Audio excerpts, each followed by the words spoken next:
A few days ago, I decided to go camping solo in the Appalachian Mountains. I thought the mountains would help me recharge. I usually love hiking, and the peace it brings is my favorite part. I set up my tent in a quiet clearing, far from other campers. The trees stood tall around me. I felt excited, ready to draw and just be alone with my thoughts. But I can't stop thinking about what happened. The first night was normal. I lit the campfire and stared at the flames. Everything was calm. Then around midnight I heard something rustling in the bushes. I thought it might be a deer. I shrugged it off and went back to my sketches. But the noise came back, louder this time. It felt like I was being watched. My heart raced, but I tried to shake it off. So I kept drawing. Over the next few days, strange things happened. My backpack felt lighter, like something was missing. I couldn't find my granola bars. I swore I left them in the top pocket. I rummaged through my gear, but they were just gone. It made me anxious being alone, but part of me thought I was imagining things. That night I heard laughter. Soft and distant, but it felt close enough to make my skin crawl. I wasn't sure if it was the wind or if someone was out there. I huddled deeper into my sleeping bag and tried to ignore it. On the third night I was startled awake. The campfire was just embers, and the woods turned silent. I heard whispers nearby, almost like someone was trying to talk to me. I got up, heart racing, and peered into the darkness. I didn't see anyone, but my gut twisted. I thought maybe I was tired or had eaten something weird. As I turned back to my tent, a shadow darted between the trees. I blinked hard, thinking my eyes were playing tricks. But no, it moved again. It was quick. Too quick for a deer. I wanted to call out, but I felt stuck. My breath came out in short gasps. Then the laughter rang out again, louder. It surrounded me, but nobody was there. It felt wrong. I thought about packing up, but I was too scared to move. When I finally decided to leave, panic crept in. I packed my gear quickly while glancing over my shoulder. Just as I was about to step into my car, I noticed footprints in the dirt. They led away from my campsite. They couldn't be mine. They looked too small. I hesitated, looking back at my tent. Did I really want to know what was out there? It felt like something watched me, waiting. I heard the laughter once more, faint but pulling at me. I turned around for one last look at the woods. I asked myself, what was really out there? What did I miss? What was hiding just beyond my view? I drove away, but that laughter echoed in my head. I still can't shake the feeling that something was there with me, just out of sight. The drive home felt surreal. It was as if the mountains held their breath after I left. I couldn't shake the feeling of being followed. I glanced in the rearview mirror, expecting to see someone behind me. But nothing. Just empty roads and trees. Once I got home, I hurried through the door and locked it tight. I dropped my backpack in the hallway, heart still racing. I thought about how I could have been imagined it all. Maybe I was just tired. The stress of my job had taken its toll. But headaches lingered in my thoughts, mixed with disbelief over what I had experienced. I tried to push it aside, but my mind dragged it back in. I spent the next day unpacking my gear and cleaning everything. The sound of my vacuum hummed in the background, creating a strangely comforting atmosphere. I wanted to forget, to drown out the memory of whispers and laughter. But while sorting through my supplies, I came across something strange. Tucked deep inside the pocket of my backpack was a small stone, unlike anything I had ever seen before. It was smooth and dark, almost glowing in the light. I don't remember picking it up, let alone putting it in my bag. I turned it over in my hand, examining it closely. There was a carving on one side, something like a face, but twisted. An expression that made my skin prickle. Then the memory hit me. I remembered walking along a creek during a hike, feeling compelled to look for interesting stones. I must have found it there. But what unsettled me was the sudden flash of that shadow darting away from me beneath the trees. Had I disturbed something? That evening I decided to do a little research. I sat on my couch with my laptop, searching for anything that matched the stone I found. Hours went by as I pored over websites and forums about mineral hunting. I felt a strange pull to learn about it, hopeful it might calm my nerves. Then I stumbled upon a discussion about local legends of the mountains, talk of ancient spirits and mischievous creatures that played tricks on travelers. Laughter echoed in many of the stories. A wave of anxiety squeezed my chest. The laughter I heard felt more sinister than playful. As I read more, the doorbell rang loudly, jolting me upright. Who could it be? I approached cautiously, peeking through the peephole. There stood my neighbor. A friendly face usually, but tonight she looked uneasy. Opening the door, her expression shifted to concern. "Hey, I was just checking in on you. I heard you went camping," she said, stepping inside without waiting for an invitation. "Did you experience anything strange while you were out there?" Her question sent a chill down my spine. How did she know? I nodded slowly. "You could say that. Did you see this?" She pulled something from her pocket, a darker version of the stone I held. We stared at each other. That's when I realized whatever I found in the mountains might be bigger than just me. I couldn't take my eyes off her stone. It was almost identical to mine, but darker, more menacing. I felt an urge to reach out and touch it, but I hesitated. Something deep within warned me not to approach it too closely. "Where did you get that?" I finally managed to ask, my voice barely above a whisper. She bit her lip, glancing around my living room. "I found it last summer while hiking. It was just lying there on the path. I didn't think much of it at the time, but ever since I kept hearing things at night." She paused, shivering slightly. "Like whispers. It's been driving me crazy." I sat back down on the couch, suddenly feeling very tired. I heard them too, and laughter. Her eyes widened. "Exactly. That laughter. It feels wrong." A sudden thought struck me. "Did you ever feel like you were being watched?" She nodded slowly. "At first I brushed it off, but then I'd catch glimpses of shadows in the trees. It made me uneasy." "Me too," I said. "And that shadow I saw when I picked up the stone. Something was there." An awkward silence wrapped around us, two strangers sharing a fear that linked us in an unspoken bond. "What do we even do with these stones?" I asked. "I don't know," she admitted, nervously biting her nails. "But I've been doing some research too. There are stories, legends, about how these stones are connected to something ancient in the mountains." "What do you mean?" I pressed eagerly. She took a deep breath. "People said they were meant to keep a balance, to protect us, yes, but also to ensure something else doesn't awaken." The words sent a shiver down my spine. "What else? What could be awake?" "People who ignore the warnings," she said, looking away. "People who take or disturb what doesn't belong to them." Suddenly the lights flickered, plunging the room into darkness for a brief moment. I felt my heart race. "Did you see that?" "I did," she said, her voice rising in pitch. "Maybe we shouldn't be talking about these things." Then, the door creaked. My pulse quickened as I glanced at it, the sense of being watched washing over me again. "I should go," she said quickly, stepping back. "Wait." I didn't want her to leave. There was safety in numbers, especially now, but she was already moving toward the door. "Can I keep the stone?" I blurted out, almost desperate. "I think we need to figure this out together," she said, frowning slightly. "But let's meet again, okay? Tomorrow? I'll look into more online, see if there's someone we can talk to."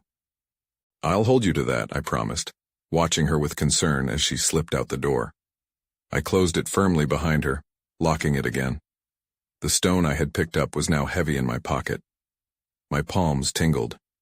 I glanced out of the window and felt that familiar feeling of eyes on me.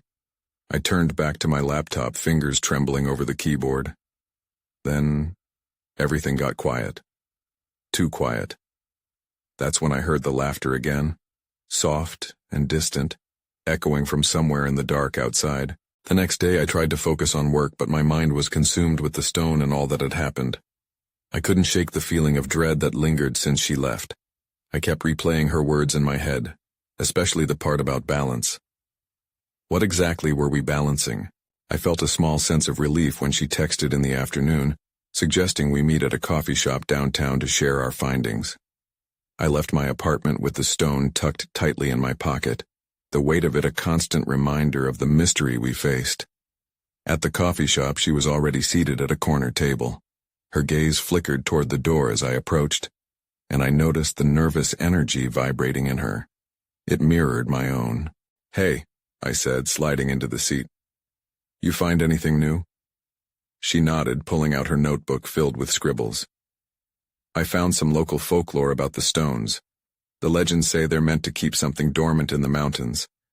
But there's more. Stories of people disappearing in the woods, especially during certain phases of the moon." A chill crawled down my spine. "Disappearing?" "Yeah, hikers, campers, and it's all connected," she said, glancing down, almost ashamed. "There's a theory that those who take or disturb the stones become part of whatever is bound there." I swallowed hard. "You mean, we could be in danger?"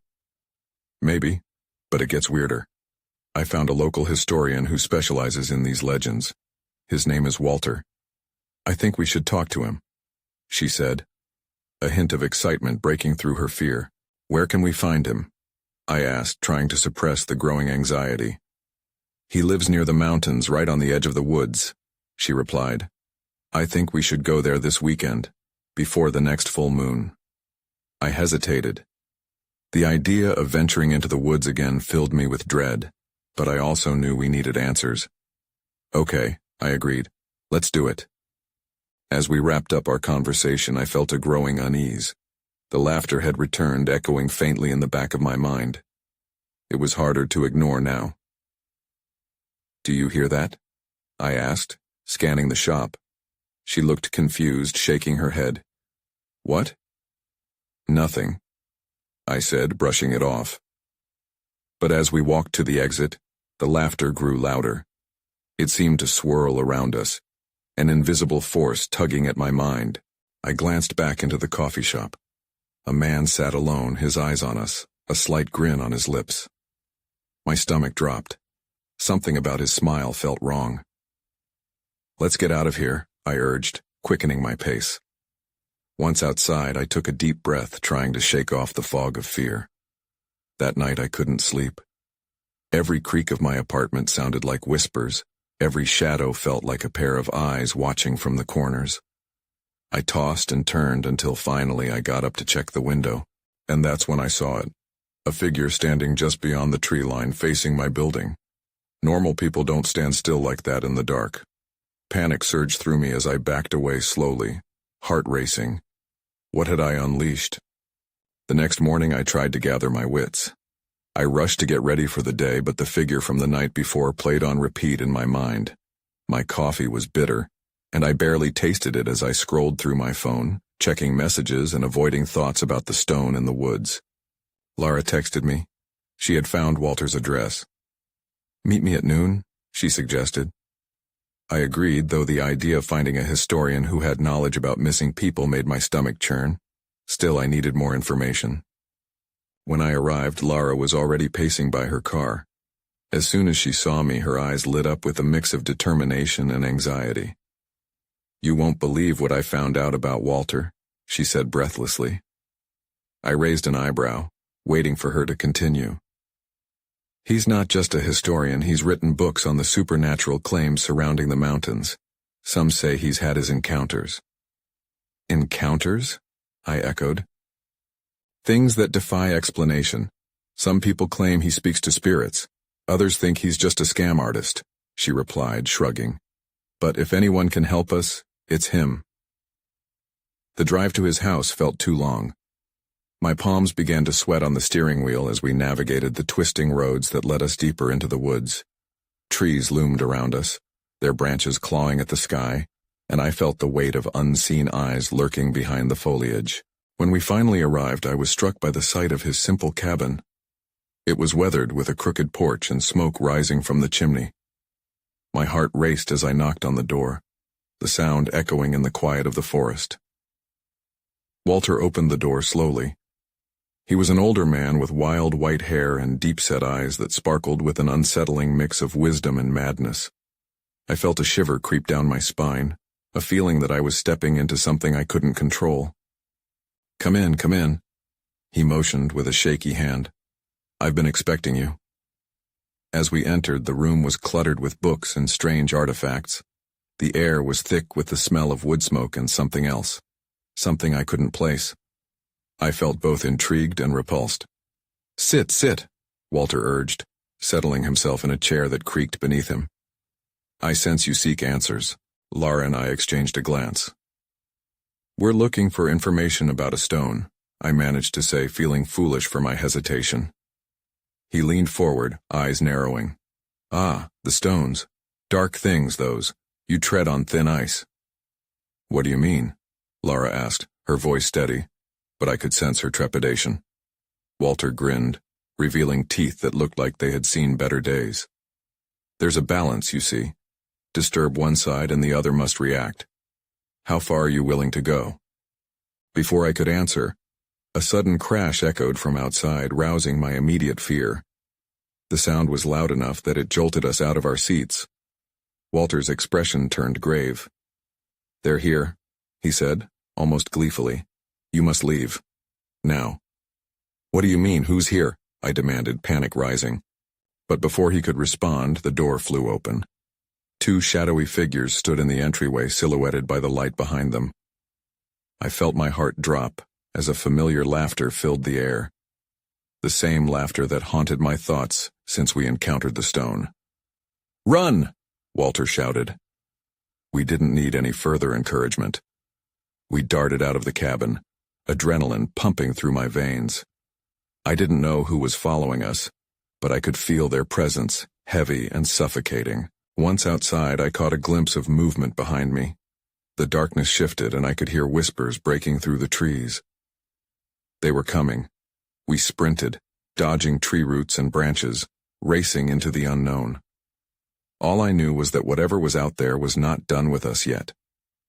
We sprinted deeper into the woods, my breath coming in short gasps. The dense trees felt like they were closing in around us, their twisted branches reaching out as if to snag our clothes. The laughter echoed again, haunting, mocking. It felt alive and all around us. Where do we go? I shouted to Lara, trying to keep my pace. She looked wild-eyed, glancing back towards the cabin as if expecting something to emerge from it. Just keep running, she yelled. We need to find the main road. I could barely make out shapes in the darkening woods. The shadows danced oddly, almost as if they were flickering like a film playing in reverse. I didn't want to think about what was behind us. Whatever it was, I knew it was getting closer. As we ran, we heard a crackling noise like dry leaves crunched underfoot. I stopped briefly, scanning our surroundings. There, a break in the trees ahead. This way. I pulled Lara toward it, praying it led to safety. We burst through the last of the branches and found ourselves on a narrow path, barely visible in the twilight. It wound along the edge of a shallow creek, the sound of water rushing a small comfort compared to what was chasing us. I paused to catch my breath, and in the dim light I noticed something glistening in the water. Hold on, I said, bending down to look more closely. That's when I saw it. A dark stone, similar to the one we had found before. But this one was smooth, carved with strange symbols that seemed to pulse with energy.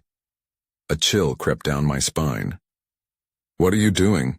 Lara asked, panic edging her voice. I think we need to. Before I could finish, I heard that laughter again, now close, taunting us from the depths of the trees. A sudden rush of wind swept through the clearing, chilling me to the bone. It felt unnatural, like a warning. Forget the stone, Lara urged, grabbing my arm and pulling me away from the creek. We need to go. Reluctantly, I let her lead me further along the path, adrenaline overriding my curiosity.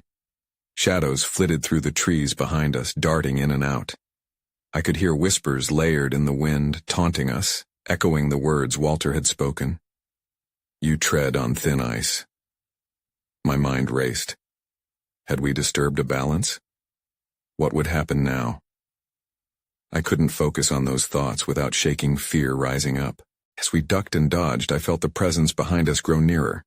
A sudden crash split the air to our right, followed by an unnatural scream. We bolted in the opposite direction, but the woods themselves felt hostile, every sound a reminder that something was hunting us. Then, out of nowhere, something cold brushed against my neck. A fleeting touch that left a lump of dread settled in my stomach. I didn't turn to see what it was, but instinct told me it was close. There! Lara pointed ahead, her voice breaking through my thoughts. Up ahead, the trees thinned, and there was a glimpse of light. The main road. I pushed us forward, fear driving every step. Just as we neared the end of the clearing, I heard a voice call out from the depths of the woods, smooth and malicious. You can't escape us. I stumbled, the weight of the statement hitting me. What do they want? I gasped. Lara didn't respond.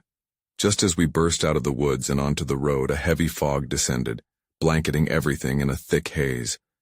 I felt lost, disoriented. Are we safe? I whispered, catching my breath as we stared back at the trees.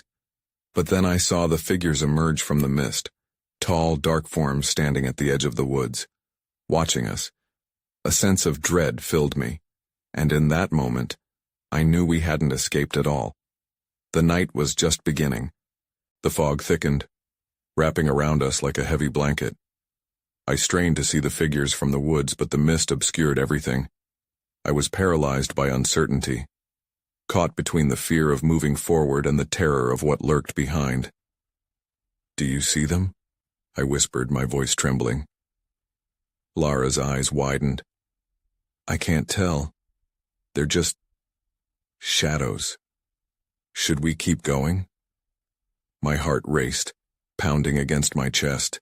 Yes, we need to get away from here. She stepped back instinctively, pulling me along the road away from the looming shapes.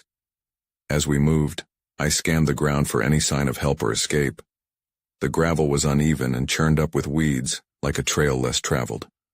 Up ahead there was a flicker of movement, a lighter area in the fog. I turned my focus to that, desperate for clarity amid the chaos. Then a low growl broke the silence, rumbling through my bones. We stopped dead in our tracks.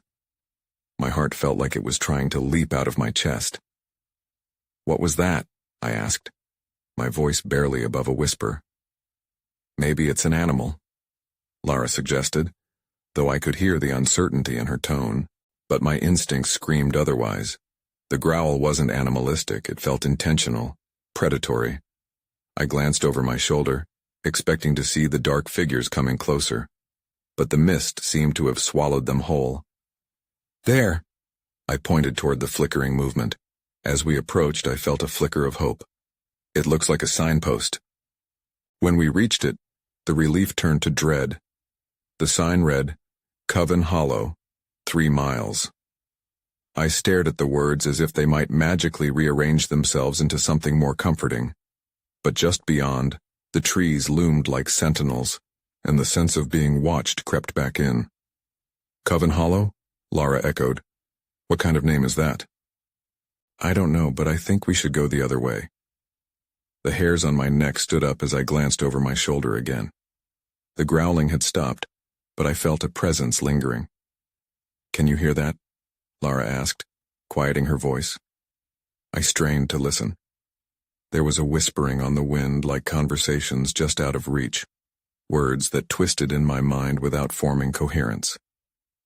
It's just the wind, I lied, but I was beginning to doubt myself. As the whispers faded, another sound took their place, a distant laughter. I could almost hear the mocking tone behind it, a reminder of the words that had chased us from the woods. Let's go, Lara urged, breaking my paralysis. We hurried away from the signpost, the fog swallowing us with every step. But just as we walked, I noticed something. Footprints barely visible in the mud next to the road. They were fresh. My stomach twisted. They weren't ours. Lara, look, I said, pointing down. What? She moved closer, peering down at the prints. As we examined them, a gut-wrenching realization hit me. They were larger than any foot I had seen before, wide and animalistic. They look like something else. Suddenly, a branch snapped behind us. We both spun around and my blood ran cold. There, in the mist, I saw a form edging closer, shifting with the shadows. "Run!" I shouted, grabbing Lara's arm and pulling her back toward the signpost, but she hesitated. "What about the road, the car?" "Forget the car, we need to get somewhere safe now." I felt the weight of whatever was following us growing heavier, its presence almost suffocating. Then, abruptly, the laughter returned, echoing uniquely from all directions. Just as I tried to gauge our next move, a piercing shriek tore through the air. My blood turned to ice. The shadows were no longer just watching. They were coming for us. We ran, the fog thick around us, swallowing everything but our panic. I could barely see where I was going, but I could feel Lara's grip tight on my arm. The shadows shifted behind us, too close for comfort, their laughter following like a sinister echo. "Where are we even going?" Lara cried, her breath ragged. "I don't know, just keep moving," I gasped, willing my legs to move faster. I scanned ahead, looking for anything that resembled safety. The trees towered ominously, and I felt like we were caught in their trap, our only option to dive deeper into their grasp. Then I spotted a flicker of something up ahead, a shadow standing apart from the others, almost like a cabin? "It's a building," I shouted, redirecting our course. The laughter morphed into a cacophony, shadowy figures darting in and out of the fog like phantoms. The cabin loomed closer, dark and uninviting. I reached for the door, my heart pounding with both anxiety and desperation. It creaked open as I pulled hard. Inside, the darkness swallowed us whole. We fumbled in the inky blackness, my hands grazing a rough wooden wall as I stumbled further in. "Is there a light?" Lara whispered, frantically checking her pockets. "Let me see." I strained to focus. In the corners I could make out old furniture draped in what looked like dusty sheets. Everything felt abandoned, forgotten. "Maybe—" A sudden crash echoed from outside, the shriek of something unnatural making us both jump. I nearly lost my balance. "We need to lock the door." Lara moved quickly, slamming it shut behind us. Once secure, we leaned against it, gasping for air, our hearts racing. But in the silence that followed, a new sound began to surface. A low humming, almost melodic, but utterly wrong. It seemed to seep through the walls, echoing into our minds. "What is that?" Lara's eyes darted around as she shivered. "I don't know." My stomach knotted. "But we need to find a window, we can't stay here." As we navigated the cramped space, I stumbled upon a dusty old lantern. This might help. I twisted the handle, hoping for a spark. Nothing. "Come on, come on." Just as I readied myself to throw it against the wall in frustration, a flicker erupted at the base of the lantern. My heart leaped. "There! It's working!" The dim light fought against the darkness, casting distorted shadows around us. As the glow brightened, I caught sight of something hanging on the wall, a collection of trinkets and framed photographs, the faces obscured by dust. One particular picture caught my eye, a group of people standing outside this very cabin, smiling. But their smiles seemed wrong, twisted. I felt a chill creep down my spine. "Look at this," I urged, gesturing toward the photographs. But before Lara could step closer, the door shuddered violently. "Something's trying to get in," she yelled, backing away from the door. I felt an overwhelming dread wash over me. "We have to find a way out of here." The humming intensified, and I could swear the very walls trembled with it. Suddenly, a shadow shot past the window and I froze. "Did you see that?" The realization hit me hard. There's something out there with us. Without waiting for an answer, I moved towards a window, the soft glow of the lantern illuminating my path. My heart raced as I pulled aside a curtain, peering outside. That's when I saw it, a figure standing beneath the trees. It was tall, impossibly thin, and something about it felt terribly wrong. Its head tilted unnaturally, and its eyes glowed with a predatory light. Instinct kicked in. We need to escape now. But as I turned back to Lara, a bone-chilling scream erupted from the woods, freezing both of us in place. Whatever was outside wasn't the only threat. The hum grew louder, as if closing in, and we were right in the middle of it. The humming seemed to wrap around us, thick and suffocating. It felt alive, as if it was reaching out to us. I grabbed Lara by the shoulders, trying to gauge her expression. "We can't stay here," I said, voice trembling. She nodded, but her gaze was still fixed on the window. "What if it's watching us?"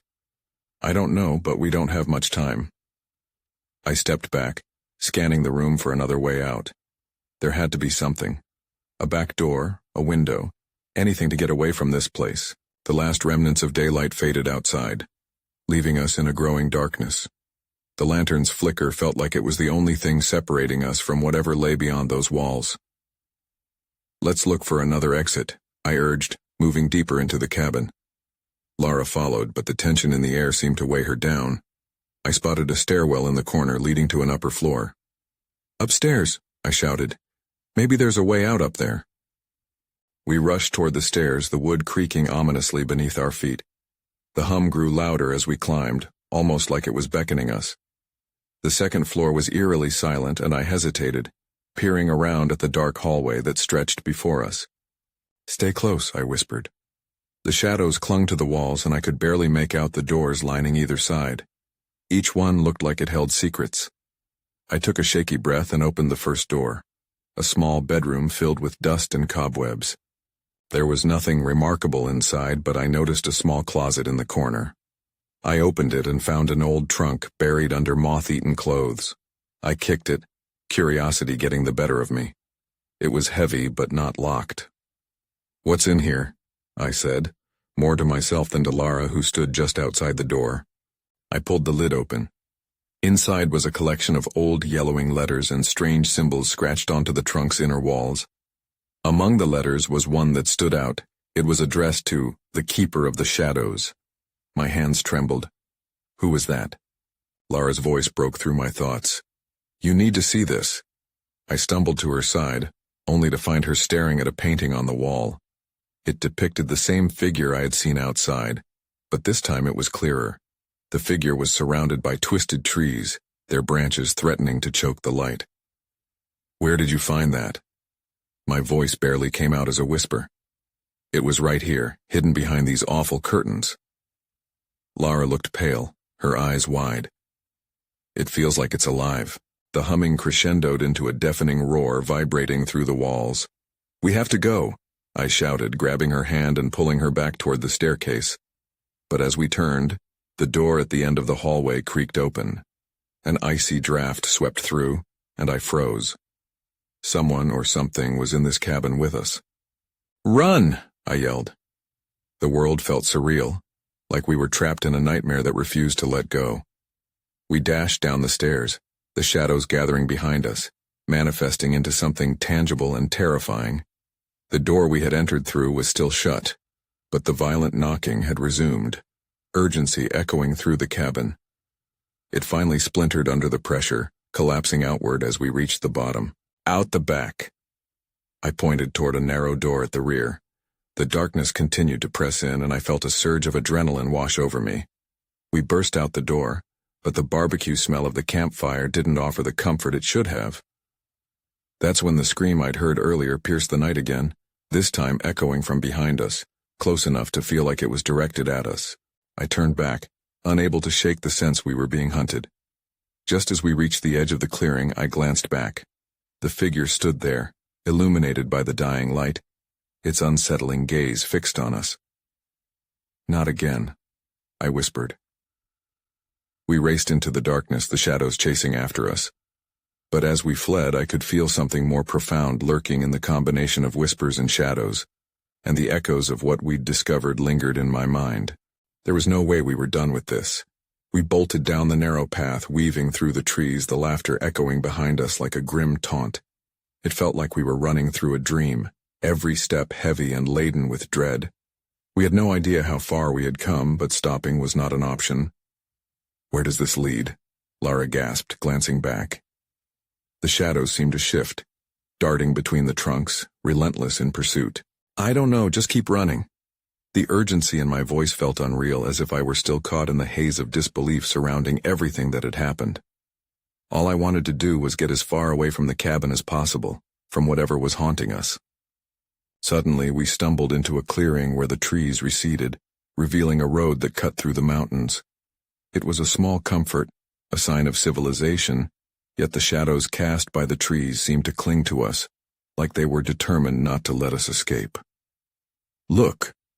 Lara pointed towards a faint light flickering in the distance. "A cabin! We can get help!" It was a dilapidated structure, nothing compared to the eerie cabin we had just fled, but it promised safety.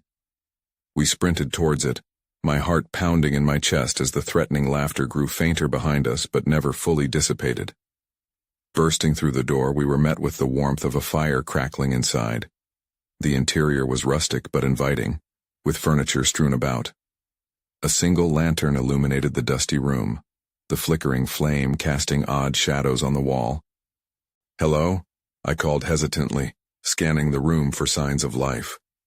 There was no response, only the distant sound of the wind and the crackling of the fire. "Do you think anyone's here?" Lara whispered, clutching my arm tightly as she peered through the dimness. "It doesn't matter. We just need to hide," I replied, moving away from the entrance. "We need to find a way to block the door." We searched for anything to prop against it, a heavy coffee table, a couple of chairs. As we were about to barricade ourselves in, a sound caught my ear. The floorboards creaked softly from a room deeper within the cabin. "Did you hear that?" I whispered, my heart racing again. "Yeah. I don't like this." Lara's voice was shaky, her eyes darting towards the darkened hallway leading deeper into the cabin. In that moment, the fire flickered violently, shadows dancing across the walls. I took a cautious step forward toward the sound, drawn by a mix of fear and curiosity. "Should we check it out?" "We shouldn't. It might be—" But before she could finish, I moved further down the hallway. The creak of the floor beneath my feet echoed louder as I approached a door at the end, feeling an instinctual pull. Lara followed, grabbing my sleeve tightly. Opening the door wide, I was met with a musty dark room filled with old furniture covered in sheets. There was something familiar about this place, a lingering scent that reminded me of the cabin we had just escaped. "Is this even worth it?" Lara said, her voice wavering as she stood just outside. I turned to meet her gaze and didn't reply right away. Instead, I saw it, an old journal lying on a desk, dust covering the surface. It looked like it hadn't been touched in years. Impulsively, I picked it up and flipped through the yellowed pages. Handwritten notes filled them, a history of the cabin and the surrounding area.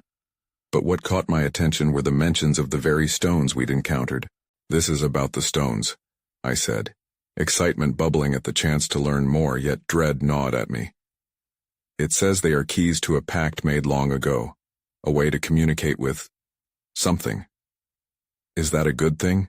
Lara asked, her voice rising slightly in panic. "Or a bad thing?" "Both," I suggested uncertainly.